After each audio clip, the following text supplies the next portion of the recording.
All right, this is Jackie, and I am here with Illiterate Light, day 3 of Bonnaroo. We got the sun shining. It's not as bad as the weather was last year. Can't complain, so we're going to enjoy ourselves today. You guys are from Central Virginia, not too far away from me.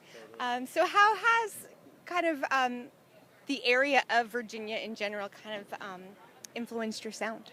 I'll hold it for you. Oh, cool, yeah. You do all the other work, I got the rest. All right, sounds good. That's a great question. Yeah, so we're from Harrisonburg, Virginia, right in the Shenandoah Valley.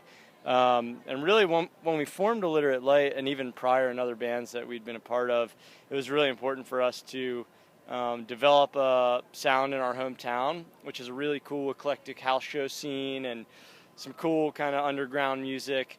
But then pretty early on, we wanted to get out into Charlottesville as well, Richmond, even in Lynchburg and Northern Virginia. Richmond, the music scene there is really incredible and was probably, I've kind of joked in the past that like we were born in Harrisonburg, but then we were like raised in Richmond. That was like where the music scene is really supportive.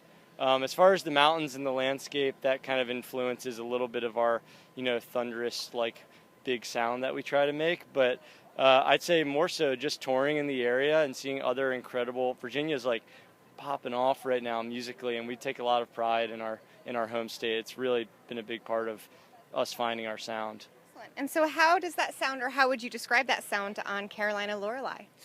Yeah, that's a tune that's a good question. That riff came about. We'd been jamming on some of that. We'd been kind of working it out in a few different ways. I like that song because, I mean, not just because we wrote it, but well, that too. Yeah, I'm not. It's you can like something you wrote. I should hope so. Yeah, it's funny. It's like the song. There's some essence to it that I think is really cool, but it's not the traditional pop structure. It's like there's this I guess there's this verse, and then there's this chorus, and then a bridge and a chorus, and it's all there. But I think the essence of that song kind of comes from, I'm playing bass with my feet is a big thing that not a lot of people are aware of. So they hear the recording and they think, man, there must be so many layers to this. The recording's actually pretty true to just the way we sound live. We've played a little bit of keys and a few things, but it's really just Jake standing up in the drums, playing as loud as he can, me playing all the guitar parts live, playing the synth bass live. I think that's just how we sound. So is your songwriting more autobiographical, or is it more broad and thematic? That's a good question. I think, so we just finished a new record. We just mastered it a few days ago. It's coming out in October on Atlantic Records. And the record is, it kind of flows between some of that really personal, autobiographical sort of, heart space sort of stuff.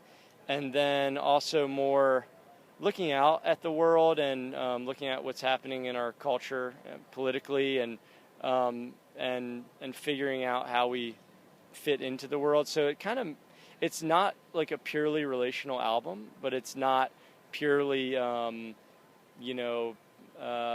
pop culture or current stuff. It's a little bit of, we kind of weave back and forth between the two. There's a lot going on in Virginia in 2019. That's for darn sure. Yeah, totally. So do you find it cathartic or challenging to play those more personal songs when you perform? I think it's there's a lot of catharsis for us, for sure. Even in the really personal stuff, it's kind of like the way, since Jeff's the primary writer for a lot of our stuff, I'm not having Jeff's personal experience. I'm having my interpretation of that on stage. And so, the Carolina Lorelei is a song that is about sort of an ecstatic moment Jeff had with his then girlfriend, and just, I didn't experience that moment, but as I play it every time, there's that part of the song means something different to me, and I'm kind of releasing that energy. And then we do have we've got songs that are aggressive. We've got a song called Nothing's Fair, where the basis of it is just the realization that even, no matter who you are, you can be upset about something, and while that shouldn't be the end of your inner process on it, it's okay to address some of that anger and let it out. And so that's a big moment for us on stage, just being like, yeah, nothing's fair, So. Well said. So, as you have new music that's about to come out, what role does music streaming have when you're about to put out a new album? It's big. To be honest, like kind of more on the industry side of things, we kind of were able to land a little bit of our record deal because our streaming numbers had done well self-released.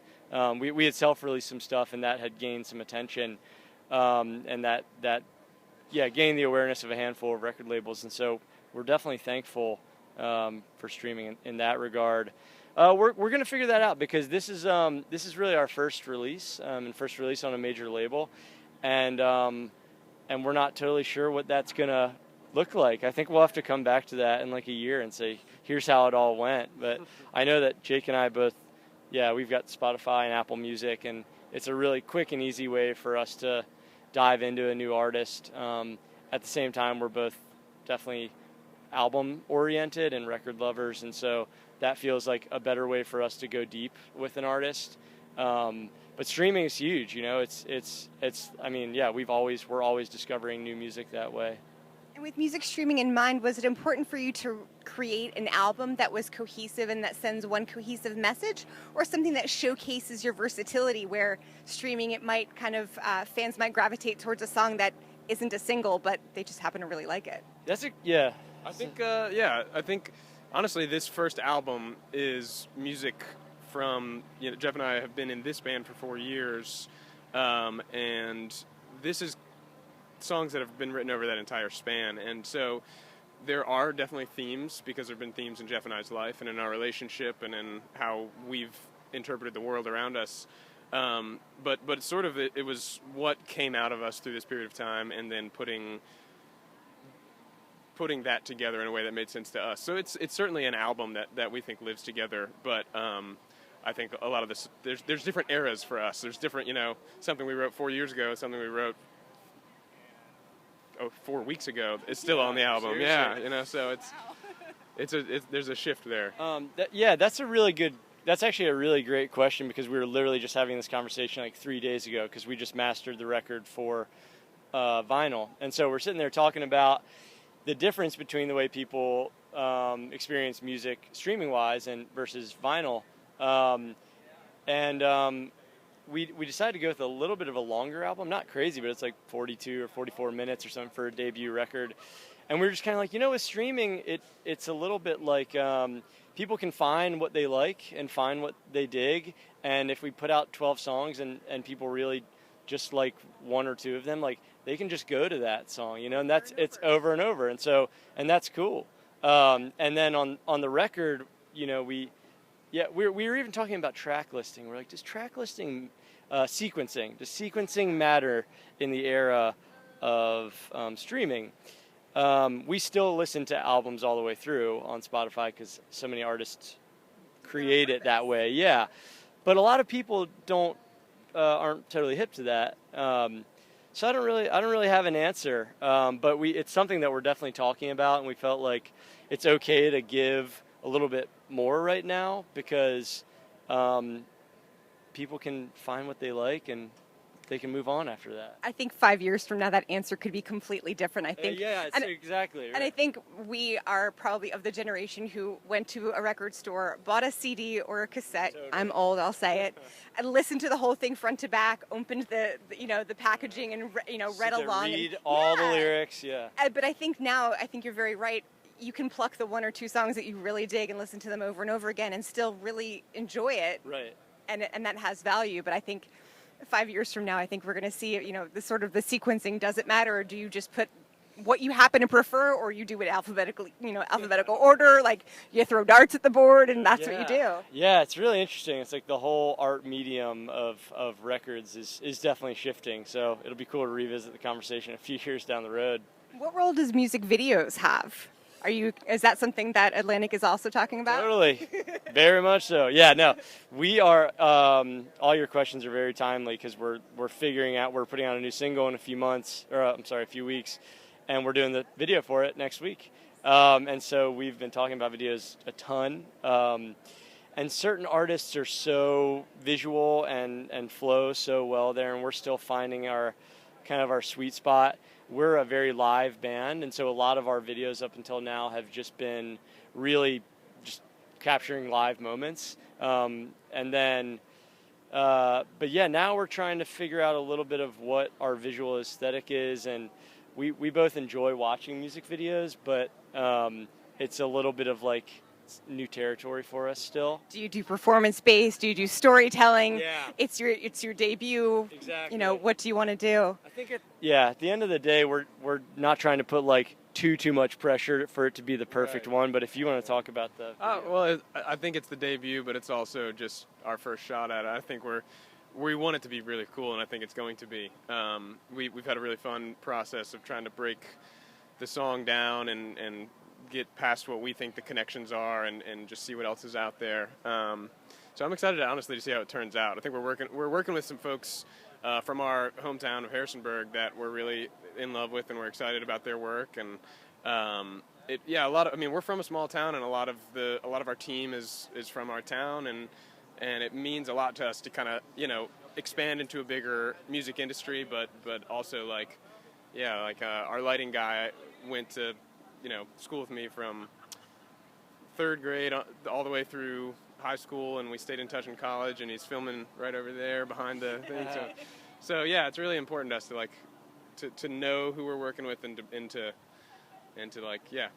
share that creative control a bit. And it sounds like 2019 is going to be pretty special for you, finishing up Bonnaroo. What's after that? What's like immediately next, the next couple of weeks? The next couple of weeks, so we're shooting a music video.